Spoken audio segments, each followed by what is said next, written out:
Il y a de la tension.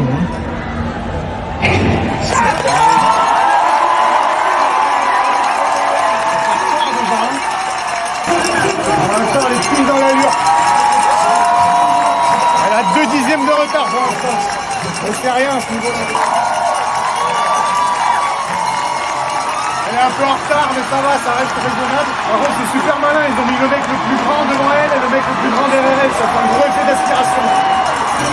Ouais, elle est toujours dans les bonnes allures aussi, ça en 1,30. Sur les allures de 4,01, est-ce qu'elle va être capable d'accélérer sur la fin?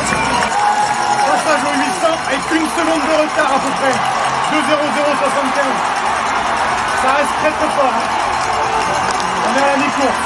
C'est là que ça va commencer à vraiment piquer. On sent la foulée qui commence à devenir un peu compliquée. Là, ça devient très dur. Passage au 1000 avec 1 seconde de retard, 1 seconde et demie de retard.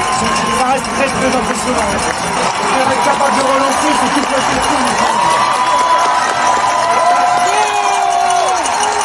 2 secondes de retard, ça reste impressionnant, mais ça va être très dur. La foulée est un peu compliquée pour l'instant, mais ça reste quand même très efficace. Devant, ça va très vite, les lièvres sont un peu désordonnés, ça sort très carré. On est dans les 200 derniers mètres.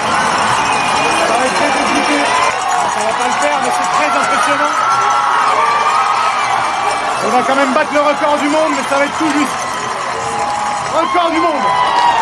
Pas atteint, mais c'est quand même un record du monde, c'est exceptionnel. Dans une ambiance incroyable, échec à la tentative du Breaking 4, malgré des temps de passage quand même assez intéressants. Elle était en retard d'1 seconde très rapidement. Mais malheureusement, dans les 300 derniers mètres, ça explose vraiment fortement pour finir avec 6 secondes de retard. Elle va retenter prochainement, c'est certain.